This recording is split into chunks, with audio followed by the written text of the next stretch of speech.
हरिः ओं श्रीगुरुभ्यो नमः।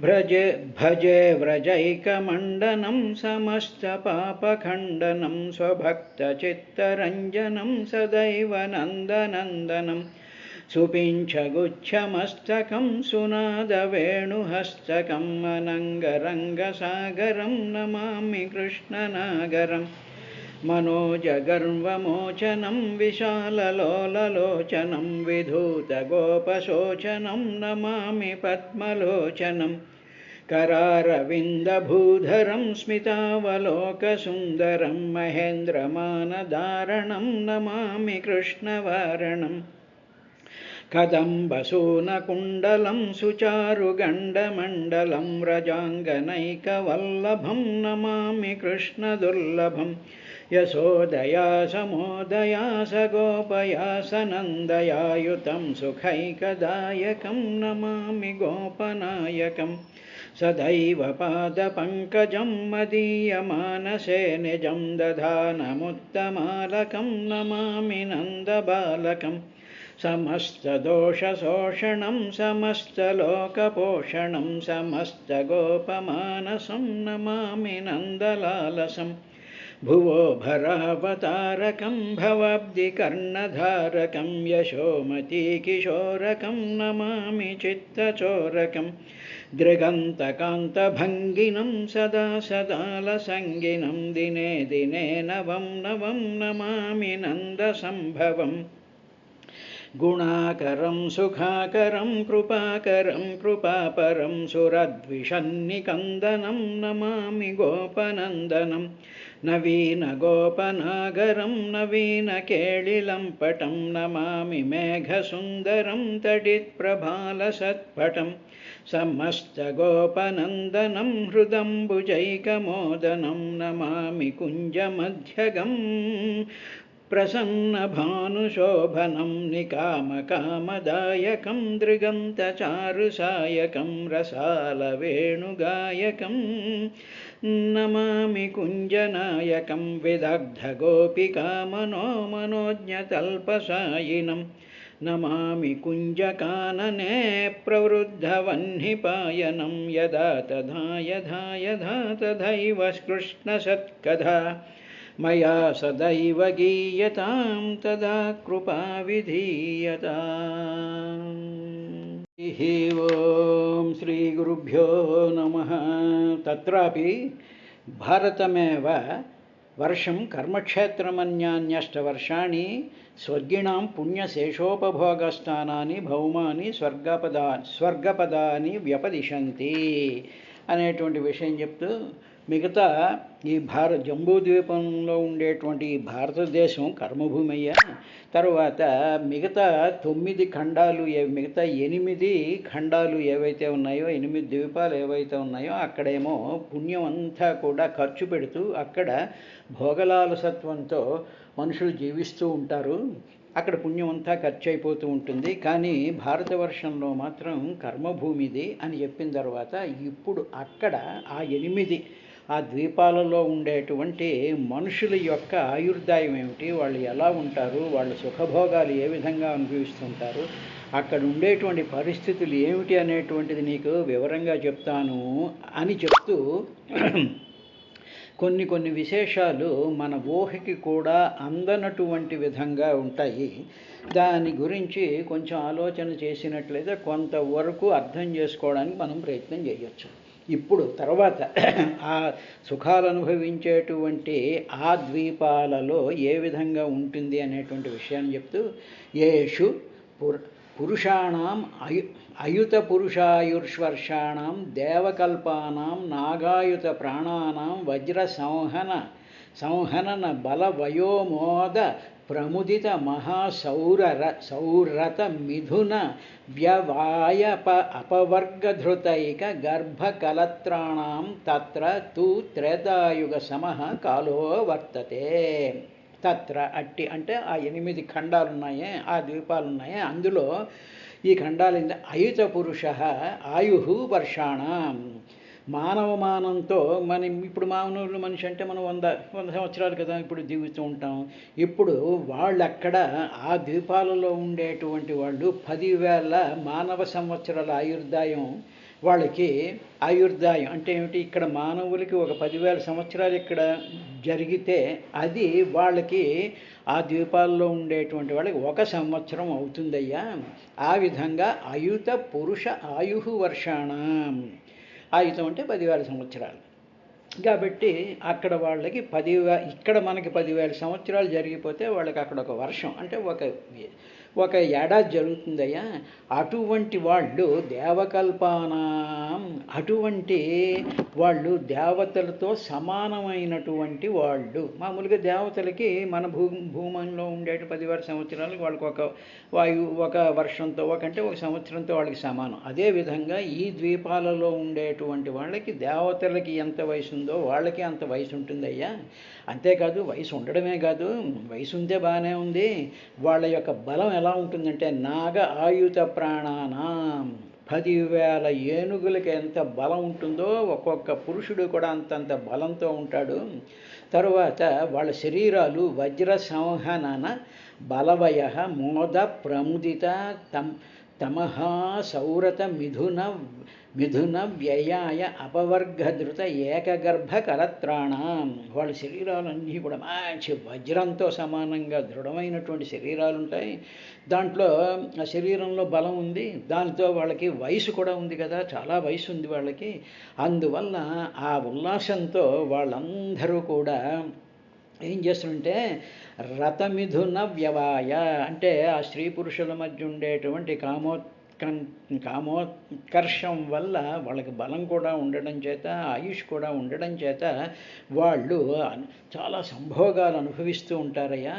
అలాగా వాళ్ళకి ఇలాగ అనుభవిస్తూ ఉంటారు. ఇక వాళ్ళకి అంత్యకాలం వచ్చేస్తుంది, ఇంకొక సంవత్సరం ఉంది అంటే ఇంకా సంవత్సరంలో వాళ్ళకి ఆయుష్ తీరిపోతుంది అనేటువంటి సందర్భంలో అంతమందలి అంటే ఏమిటనమాట అపవర్గధృత ఏకగర్భ కరత్రాణం. అప్పుడు ఇంకొక సంవత్సరం ఉంది అనగానే అప్పుడు వాళ్ళు ఆ స్త్రీలు గర్భాన్ని ధరిస్తూ ఉంటారు. అంతవరకు వాళ్ళు ఇది అనుభవిస్తూ ఉంటారయ్యా. అలాంటిది ఆ పురుషాణం అక్కడ ఉండేటువంటి ఆ పురుషులకి కాలం ఎలా వెళుతుందంటే త్రేతాయుగ సమహ, త్రేతాయుగంతో సమానంగా ఉంటుంది అక్కడ కాలం. అంటే త్రేతాయుగం అనేటువంటి దాదాపుగా 12 లక్షల సంవత్సరాల కాలాన్ని ఒక త్రేతాయుగం కింద, మన మామూలు త్రేతాయుగం యొక్క కాలం 12 లక్షల చిల్లర సంవత్సరాలు త్రేతాయుగం ఉంటుంది. అంటే ఏమిటనమాట వాళ్ళ కాలం విండో అంత ఉండేటువంటి విధంగా అక్కడ కాలం వాళ్ళకి జరుగుతూ ఉంటుంది. వీళ్ళు ఇలా ఉంటారు అన్నాడు. అనేటప్పటికీ ఏమండి ఇప్పుడు మనం భూమిలో చూస్తున్నాం కదా, ఎక్కడ చూసినా ఈ సప్తద్వీపాలు ఉన్నాయి కదా, ఈ 9 అంటే మామూలుగా జియోఫిజిక్స్ ప్రకారం 9 ఖండాల కింద ప్రపంచాన్ని వివరించారనుకోండి. ఈ సప్తద్వీపాలలో కూడా అంటే ఈ 9 ద్వీపాలలోనూ కూడా అదే ఈ భాగవతం కూడా 9 ఖండాలు అని చెప్పింది. ప్రజెంట్ శాస్త్రం కూడా 9 ఖండాలు అనేటువంటి ఉన్నాయి. కాబట్టి ఇప్పుడు మనం చూస్తున్నాం కదండి, ఎక్కడెవరు అంతంత కాలం బతకటం లేదు కదా అనేటువంటి ఒక అనుమానం కలుగుతుంది. కానీ ఈ భూమండలం యొక్క అభివృద్ధి ఇలా జరుగుతూ ఉండేటువంటి సందర్భంలో ఇక్కడ ఉండేటువంటి జీవరాశుల యొక్క మొట్టమొదట భూమండలం ఫార్మ్ అవుతూ ఉండేటువంటి సందర్భంలో, జీవరాశి ఉత్పన్నమైనటువంటి సందర్భంలో ఆ జీవులందరికీ కూడా చాలా ఎక్కువ ఆయుష్ ఉంటూ ఉండేది.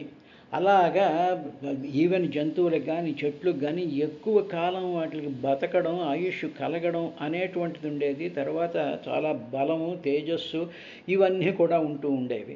అవి రాను రాను కంప్రెస్ అయిపోతూ వచ్చి ఇప్పుడు ప్రజెంట్గా ఉండేటువంటి ఏదో 100 years 120 years ఏదో ఆ విధమైనటువంటి ఆ సంకుచితత్వం అంటే ఆ బలంలో కానీ, ఆ తేజస్సులో కానీ, ఆ ఆయుష్లో కానీ నెమ్మదిగా తగ్గడం అనేటువంటిది ఒకటి మామూలుగా చూస్తూ ఉంటాం. కాబట్టి అది మనం గుర్తుపెట్టుకోవాలి. దీన్నే ఎవల్యూషన్ అంటారు, పరిణామ క్రమము అంటారు. అంటే పరిణామంలో మొట్టమొదటి బ్రహ్మాండమైన పరిణామం ఉంటుంది, అది నెమ్మదిగా ఇలాగా తగ్గిపోతూ వస్తూ ఉంటుంది. కాబట్టి ఈ విధమైనటువంటి సిచ్యువేషను ఉండేదయ్యా అని చెప్పిన తర్వాత అక్కడ వాళ్ళు యత్ర దేవపతయై స్వైశ్వైర్గణనాయకైర్విహిత మహార్హాణ సర్వర్తు కుసుమ స్తబక ఫల కిసలయ ఆశ్రియ నమ్యమాన విటపలతా విటభిరుపంశుభమాన రుచిర కానన ఆశ్రమాయత నవర్షగిరిద్రోణీషు తథా చ అమల జలాశయేషు వికచ వివిధ నవ వనరుహామోద ముదిత రాజహంస కుక్కుట కారండవ సారస చక్రవాకాదిభిర్మధుర మధుకర నికరాకృతిభి ఉపకూజితేషు జలక్రీడాదిభిర్విచిత్ర వినోదై సులలిత సురసుందరీణాం కామకలిల విలాసహాస లీలావలోక కృష్ణ మనోదృష్ట యస్వైరం విహరంతి. వాళ్ళు ఏ విధంగా అంతంత వయసుతో అంతంత బలంతో అంతంత స్థితితో వాళ్ళందరూ ఎలా ఉండేవారంటే అక్కడ వాళ్ళకందరికీ కూడా ఒక నాయకులు ఉంటారు కదా, వాళ్ళు దేవతలతో సమానమైనటువంటి ఆయుష్ కలిగినటువంటి వాళ్ళు, దేవతలకు ఉండేటువంటి ఆ తేజస్సు ఆ బలము కూడా ఉండేటువంటి వాళ్ళు. అందులో ఒక్కొక్క గుంపుకి ఒక్కొక్క నాయకుడు ఉంటాడయ్యా. వాళ్ళు ఆ నాయకులు స్వైహి తమ తమ గణనాయకై అంటే వాళ్ళ కింద ఉండేటువంటి అసిస్టెంట్స్ ఉంటారుగా గణనాయకులు, వాళ్ళ చేత వీళ్ళు ఉపచారాలు పొందుతూ ఉండేవారు. వీళ్ళు ఒక నాయకుడు ఉంటాడు, వాడి చుట్టూ ఏదో మంత్రి సేనాధిపతి మామూలుగా ఒక మినిస్ట్రీ ఇలా ఉంటుంది. అలాగే ఉపనాయకులు ఉంటారు, వీళ్ళందరూ కూడా గణనాయకుడిని సేవిస్తూ ఉంటారు. ఆ సేవించేటువంటి సందర్భం అలా జరుగుతూ ఉంటుంది, అక్కడ జరుగుతూ ఉండేది. అటువంటి సందర్భంలో అక్కడ పర్వతాలు ఉన్నాయని చెప్పాను కదా, అనేక పర్వతాల చేత ఆ ప్రతి ద్వీపం కూడా నిండి ఉంది. కాబట్టి ఆ పర్వత లోయల్లో అనేక రకాలైనటువంటి అడవులుండి బ్రహ్మాండమైనటువంటి శోభతో వెలుగుతూ ఉండేవి. ఆ అడవుల్లో ఉండేటువంటి రకరకాలైనటువంటి చెట్ల కొమ్మలకి అన్ని ఋతువులలోనూ కూడా ఈ ఋతువు ఆ ఋతువు అని కాదు, అన్ని ఋతువుల్లో కూడా బ్రహ్మాండంగా పువ్వుల యొక్క గుత్తులతో నిండిపోతూ ఉండేది. తర్వాత పువ్వులే కాకుండా రకరకాలైనటువంటి పళ్ళ బరువులతో ఆ చెట్లన్నీ కూడా నేల మీదకు వంగేటటువంటి విధంగా ఉండేది. సర్వఋతు కుసుమ స్తబక ఫల కిసలయ శ్రియా అన్ని ఋతువుల్లోనూ కూడా ఉండి అది మంచి బ్రహ్మాండమైనటువంటి శోభతో వెలుగుతూ ఉండేవి. అనమన్యమాన విటభిభి అంటే చాలా ఆ బరువుకి అది అలా వంగిపోతూ ఉండేటువంటి దాని చుట్టూ కూడా కొమ్మలకి తీగలు అల్లుకుంటూ ఉండేవయ్యా. ఇలాగా అటువంటి అడవుల్లో వీళ్ళు ఆశ్రమాలు అంటే ఇళ్ళు కట్టుకుంటే ఉపశుంభమాన రుచిరకానన ఆశ్రమ అయతన వర్ష గిరిద్రోణేషు ఆ కొండ లోయల్లో ఆ కొండ యొక్క సానువుల్లో చాలా అందమైనటువంటి ఆ పూల మధ్యలో వీళ్ళంతా ఇళ్ళు ఆశ్రమాలు అవి కట్టుకుని ఉండేవారు. తర్వాత ఇటువంటి దేవనాయకులకి చాలా అందమైనటువంటి దేవతా యువతులు కూడా ఉండేవారు వాళ్ళకి. ఎందుకంటే స్త్రీ పురుషుల యొక్క ఆ వ్యవహారంతో అక్కడ ఉంటుంది కాబట్టి వాళ్ళతో చాలా యథేచ్ఛగా చాలా ఫ్రీగా విహరిస్తూ ఉండేవారు. ఆ దేవయుతులు ఉన్నారే ఆ యువతులు వాళ్ళ యొక్క కోరిక చేత వాళ్ళ యొక్క శృంగారమైనటువంటి చూపుల చేత చేష్టల చేత చిరునవ్వుల చేత హోయలు చూపులతో ఈ దేవనాయకుల యొక్క మనస్సులన్నీ కూడా పులకరించిపోతూ ఉండేవి. ఆ చూపుల్ని వాళ్ళు అలా విసురుతూ ఉండేవారు. వీళ్ళందరూ కూడా వీళ్ళని ఆకర్షిస్తూ ఉండేవి. అలాగా వీళ్ళందరూ కూడా అక్కడ సరస్సులు ఉంటాయి కదా, ఆ సరస్సుల్లో రకరకాలైనటువంటి పద్మాలు ఉంటాయి, సుగంధాలు విభజిస్తూ ఉంటాయి. అక్కడ ఏమిటి వస్తూ ఉంటాయంటే ముదిత రాజహంస కుక్కట కారండవ సారస మధుకర నికరాకృతిభి ఉపకూజితేషు. అక్కడేమో రాజహంసలు, తర్వాత ఏమో కుక్కుడ పక్షులు, నీళ్లకోళ్ళు, కారండవ పక్షులు, బెగ్గురు పక్షులు, చక్రవాకాలు, జక్కవ పశుపక్షులు ఇవన్నీ కూడా అక్కడ ఉండేటువంటి సరస్సుల్లో మంచి అందంగా విహరిస్తూ ఉండేటువంటి సందర్భంలో అక్కడ ఉండేటువంటి ఆ పూలతో నిండినటువంటి సుగంధంతో నిండినటువంటి సరస్సుల్లో వీళ్ళందరూ కూడా ఈ దేవగణాల నాయకులు, అందులో దేవతా సంబంధమైనటువంటి తేజస్సుతో వెలిగిపోతూ ఉంటే మహా సౌందర్యవతులైనటువంటి వాళ్ళందరూ కూడా ఆ సుగంధాన్ని ఆస్వాదిస్తూ ఆ కోతల్ని వాళ్ళు ఆనందిస్తూ తర్వాత ఆ పువ్వుల మీద పడేటువంటి ఝంకారాల్ని చేస్తూ ఉండేవి. ఇలాగా ఆ దేవతా స్త్రీలతో కలిసి వీళ్ళు ఈ దేవనాయకులందరూ కూడా అక్కడ జలకాలాడుతూ ఉంటారయ్యా. ఈ విధమైనటువంటి స్థితి ఆ మిగతా 8 ఖండాలలోనూ ఆ ద్వీపాల్లోనూ కూడా మనకి అక్కడ కనిపిస్తూ ఉంటుంది అని చెప్పిన తర్వాత ఇప్పుడు బాగానే ఉంది, ఏమండి ఇవి చెప్తున్నారు ఇవన్నీను, ఓకే ఇవన్నీ ఒప్పుకుంటాం, ఇవన్నీ కూడా మానవ సహజమైనటువంటి గుణాలే కదా, అందాన్ని ఆస్వాదించడం, తర్వాత ఏమో స్త్రీ పురుషుల యొక్క సంభోగము, ఇవన్నీ కూడా సాధారణంగా జరిగేటువంటివి. ఇవి యొక్క స్త్రీ పురుషులుగానే కాదు సమస్త జీవుల్లోనూ కూడా ఈ విధమైనటువంటి ఆ పులకరింతలు, ఆ ఆమోదాలు, ఆ కామవాసనలు ఇవన్నీ కూడా ఉండడం అనేటువంటి సహజమే. ఇది భూమండలంలో సకల జీవరాశులు ఆనందం అనుభవించడం కోసం భగవంతుడు ప్రసాదించినటువంటిది అనేటువంటి విషయాన్ని సుఖబ్రహ్మ పరీక్షణ్ మహారాజుకి ఈ విధంగా చెప్తాను. నవస్వపి వర్షేషు భగవన్నారాయణో మహాపురుషః పురుషాణం తదనుగ్రహాయ ఆత్మతత్వవ్యూహేనాత్మనాద్యాపి సన్నిధీయతే.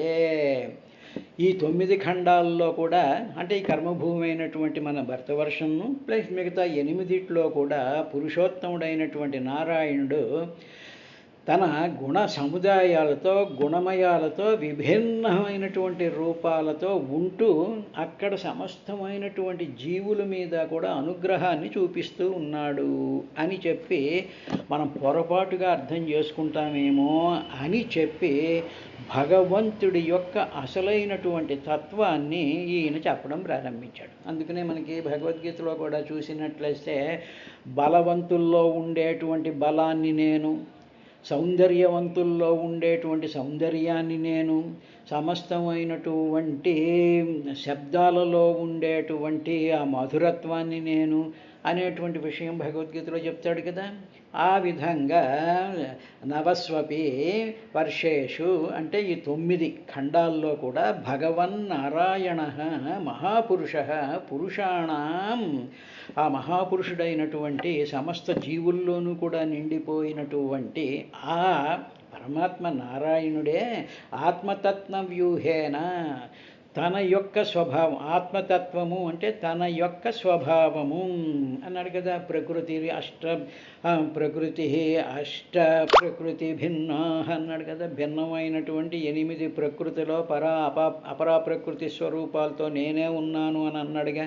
కాబట్టి వాళ్ళు అక్కడ ఉండేటువంటి దేవనాయకులకి బలం ఉంది, ఆయుష్ ఉంది, సుందరంగా ఉన్నారు, అద్భుతమైనటువంటి అందమైనటువంటి విహార స్థలాలు ఉన్నాయి, అక్కడ అనుభవిస్తూ ఉన్నారు, సంతానాలు కంటూ ఉన్నారు అనేటువంటి వాటిల్లోనూ తానే ఉన్నాడు.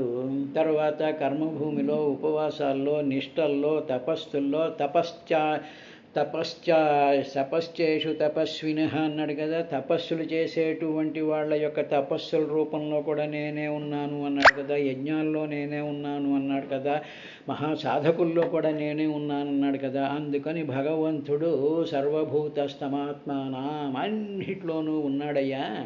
అందువల్ల అక్కడ అలా జరుగుతోంది అని చెప్పి మనం వేరుగా దాన్ని సెపరేట్గా చూడాల్సినటువంటి పని లేదు. ఇదంతా కూడా భగవంతుడి యొక్క అనుగ్రహమే అనేటువంటి దానితో ఆత్మన అద్యపి సన్నిధీయతే చాలా సన్నిహితుడిగా ఉంటాడు అన్నాడు. అంటే ఏమిటి? భగవంతుడు సన్నిహితుడిగా ఉన్నాడు అంటే ఏమిటనమాట? హృద్దేశే తిష్టతి అర్జున కదా. కాబట్టి మనకు అతి సన్నిహితంగా ఎవరున్నారు అంటే మన కన్ను మన గుండెకి మన హృదయానికి దూరంగా ఉంటుంది, మన చెవి మన హృదయానికి దూరంగా ఉంటుంది. కానీ అతి సన్నిహితంగా మనలోనే ప్రతి అణువులోనూ నిండిపోయినటువంటి దృశ్యతే శ్రూయతేపి వా సర్వం నారాయణస్థితః యత్కించిత్ దృశ్యతే శ్రూయతేపి వా తత్సర్వం నారాయణస్థితః అన్నారుగా. అందువల్ల ఏమిటి, అతి సన్నిహితంగా ఎవరున్నారు అంటే భగవంతుడైనటువంటి నారాయణుడే ఉన్నాడు.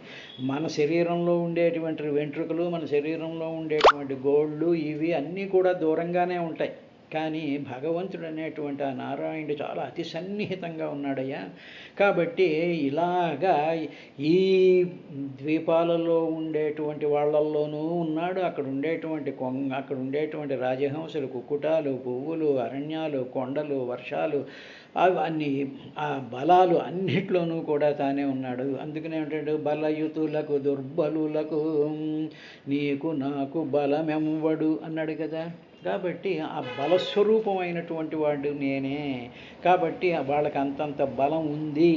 అంటే మామూలుగా కూడా గమనించినట్లయితే ఉదాహరణకి మనకి ఏ ఆఫ్రికన్స్తో తీసుకున్నాను, వాడి బలం ముందు, వాడికి ఉన్నటువంటి స్టామినా ముందు మిగతా వాళ్ళకి అంతంత బలాలు ఇవి ఉండవు. ఎందుకంటే ఆ బలాల యొక్క ఆ వేరియేషను అలా ఉంటుంది. కాబట్టి అన్నిట్లోనూ నేను ఉన్నాను అని చెప్పిన తర్వాత తర్వాత ఇంకా ఏమన్నాడంటే, ఇలావృతేతు భగవాన్ భవ ఏక ఏవ పుమాన్ హ్యన్యస్తత్రాపరో నిర్విశ్యతి భవాన్యాశాపనిమిత్తజ్ఞో యత్ ప్రవేక్ష్యతః శ్రీభావస్తత్ పశ్చాద్యక్ష్యామి అని చెప్పి ఇలావృత ఖండం ఉంది కదా. ఆ ఇలావృత ఖండంలో ఇక్కడైతే ఈ ఖండాల్లో అయితే మిగతా 8 వాటిల్లోనూ కూడా ఇటువంటి బలమైనటువంటి జీవులు ఉన్నారు, వాళ్ళు ఉన్నారు అనేటువంటి. తర్వాత ఇలావృతం అనేటువంటి ఒక భూభాగం ఉంది కదా. ఆ ఖండంలో శివుడు ఒక్కడే పురుషుడు, ఇక మరొక పురుషుడు ఎవ్వరూ అక్కడ ఉండరట. అటువంటి ఇలావృతంలోకి ఏకః ఏవ పుమాన్ పురుషుడు అన్యః శివుని కంటే భగవాన్ భవః శివుడు అక్కడే అక్కడ ఉంటాడు. ఆ శివుడు మాత్రమే పురుషుడు. అక్కడ మిగతా వాళ్ళు ఇంకా ఎవరు పురుషులు ఉండరు. కానీ మిగతా ఖండాలన్నింటిలోనూ పురుషులు ఉంటారు, స్త్రీలు ఉంటారు. ఇవన్నీ రకరకాలైనటువంటి జంతుజాలాలు, చెట్లు ఇవన్నీ కూడా ఉన్నాయి.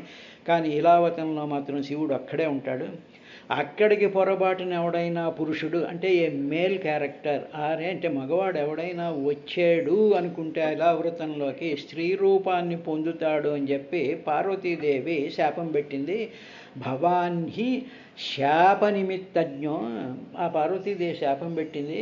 ఈ ఇలావృతంలోకి ఎవడైనా పరాయి మగవాడు ఎంటర్ అయ్యాడు అంటే స్త్రీ రూపం వచ్చేస్తుంది అని యత్ ప్రవేక్ష్యతః ఎవరైతే ఇందులో ప్రవేశిస్తారో అక్కడ స్త్రీభావస్తత్ పశ్చాద్యక్ష్యామి, వాడి స్త్రీ స్వభావం వచ్చే స్త్రీతనం కలుగుతుంది అనేటువంటిది జరిగిందయ్యా అక్కడ అని చెప్పి, సరేలే ఈ విషయాన్ని ఇప్పుడు చెప్పను నేను, ఆ విషయాన్ని అంటే పార్వతీదేవి ఎందుకు శాపం ఇచ్చింది, శివుడు అక్కడ ఉండడం ఏమిటి అనేటువంటి విషయానికి ఆ విషయాన్ని తర్వాత వక్ష్యామి చెప్తానులే, ఇప్పుడు don't ask me that question. అది మనకి ఆ కథ తర్వాత భాగంలో మనకు వస్తూ ఉంటుంది.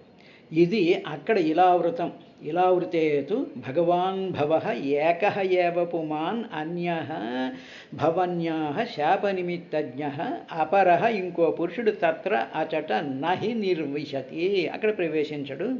ఇది కథ, ఈ కథ తర్వాత చెప్తాను అని చెప్పిన తర్వాత భవానీనాథైః స్త్రీగణార్ అర్బుద సహస్రైరవ అవరుధ్యమానో భగవతశ్చ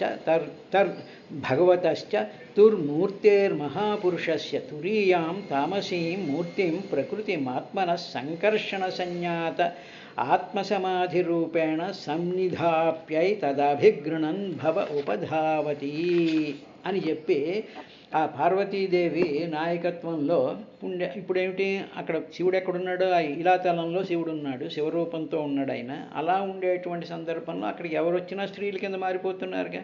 కాబట్టి ఆ పార్వతీదేవి నాయకత్వంతో కోట్లాది మంది స్త్రీలందరూ కూడా, స్త్రీ గణాలన్నీ కూడా అక్కడ శివుని సేవిస్తూ ఉన్నాయి. స్త్రీల గణములు అన్నాడు. గణములు అంటే ఏమిటి అంటే ఒక్కొక్క గ్రూప్ అని అర్థం అన్నమాట. అంటే ఎలాగ అర్థం చేసుకోవాలి అంటే, ఇప్పుడు టమోటాలు ఉన్నాయనుకోండి అదొక గ్రూపు, బెండకాయలు ఉన్నాయనుకోండి అదొక గ్రూపు, ఏదో ఆనపకాయలు ఒక గ్రూపు. కానీ ఇవన్నీ కూరగాయలే. స్త్రీలే, ఇవన్నీ స్త్రీలే. స్త్రీలే వాళ్ళల్లో ఈ టమోటాలు, బీరకాయలు, బెండకాయలు అని చెప్పి కూరగాయలు అనేటువంటి వాటిల్లో వీటిని సబ్సెట్స్ అంటారు. ఈ గణములు అంటే అవన్నమాట. అంటే వాటిల్లో ఆ స్త్రీలలో రకరకాలైనటువంటి అవయవాలు కానీ, అవయవాలు కానీ, స్వభావాలు కానీ, అందాలు కానీ, ఆనందాలు కానీ, రకరకాలైనటువంటి వేరియేషన్స్ ఉండేటువంటి వాటిని గణములు అంటారు. అక్కడ శివుణ్ణి పార్వతీదేవి నాయకత్వంలో వాళ్ళందరూ కూడా అక్కడ శివుణ్ణి సేవిస్తూ ఉంటారయ్యా. తర్వాత ఆ శివుడు ఏం చేస్తాడు ఈయన సేవిస్తూ ఉంటే, ఆయన శ్రీమన్నారాయణుడి యొక్క 4వ రూపం మీద ఏకాగ్రచిత్తం పెడతాడు ఆయన. అంటే శ్రీ మహావిష్ణువుకి 4 రూపాయలు, ఆ 4 రూపాల్లో ఒక రూపం మీద ఆయన ఏకాగ్రంగా మనసు పెట్టి ఆ నారాయణుడి యొక్క 4వ రూపాన్ని కింద ఈ విధంగా ఆత్మసమాధి రూపేణ సన్నిధాప్య ఏతత్ అభిగృణన్ ఉపధావతి. అలాగా ఆ 4వ డైమెన్షన్ అయినటువంటి నారాయణుడి యొక్క ఆ సంకర్షణ అనేటువంటి రూపాన్ని ఏకాగ్రచిత్తంతో ఈయన శివుడు నిలిపి ఆయన ఆ నారాయణ స్వభావాన్ని ఆయన సేవిస్తూ ఉంటాడయ్యా. అటువంటి ఆ స్థుతే ఇప్పుడు రేపటి కార్యక్రమంలో ఆ సంకర్షణుడి యొక్క స్థుతిని నేను వివరిస్తాను విందువుగాని అని చెప్పి సుఖబ్రహ్మ